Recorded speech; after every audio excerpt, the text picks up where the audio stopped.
नमस्कार साथियों, 15 नवंबर को महारानी लक्ष्मीबाई मेडिकल कॉलेज में एक वार्ड में आग लगने से 10 नवजात शिशुओं की मौत हो गई। उस वार्ड की क्षमता मात्र 18 बच्चों की थी, लेकिन 50 से अधिक नवजात शिशुओं को भर्ती करके रखा गया था। उत्तर प्रदेश के उप मुख्यमंत्री ब्रजेश पाठक का ही बयान छपा है। इसमें केवल 18 बच्चों की ही कैपेसिटी थी, जिसमें 45 बच्चों की जान बचा ली गई है और 16 बच्चों की हालत गंभीर बताई जा रही है और जिसमें से 10 बच्चों के मरने की पुष्टि की गई है। साथियों, इस समय मुख्यमंत्री के ट्वीट, प्रधानमंत्री के संवेदना और राष्ट्रपति की पोस्ट पे ज्यादा ध्यान देंगे और हॉस्पिटल में किस वजह से आग लगी इस पे कोई ध्यान नहीं देगा। इस लापरवाही का एक्चुअल कौन जिम्मेदार है, इस पे कोई जिम्मेदारी लेने वाला नहीं है। सब अपनी सफाई देने में लगे हैं। साथियों, उत्तर प्रदेश को $1 ट्रिलियन की अर्थव्यवस्था का सपना दिखाया जाता है, लेकिन एक ढंग से हॉस्पिटल नहीं चला पा रहे हैं।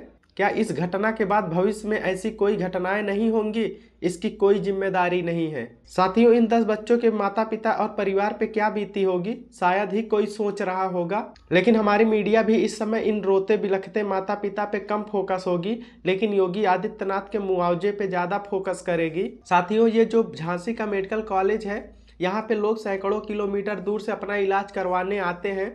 ये बुंदेलखंड के लोगों की उम्मीद ही नहीं, ये आखिरी उम्मीद होती है। बहुत से लोग रास्ते में ही मर जाते होंगे, इस बात को किसी को खबर ना होगी।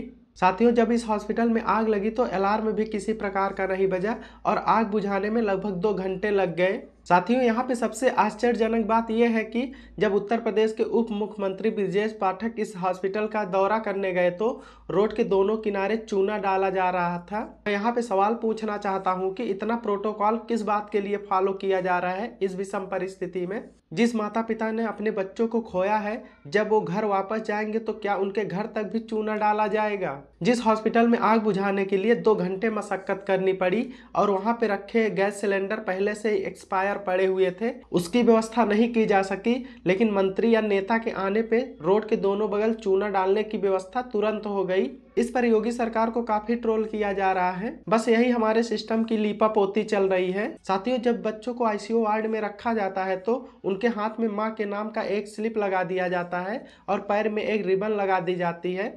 लेकिन इस अफरा तफरी में जब बच्चों को बाहर निकाला गया तो कुछ माता पिता जिस बच्चे को पाए वो लेकर चले गए, लेकिन कुछ माता पिता अपने बच्चे के लिए रोते बिलखते रहे।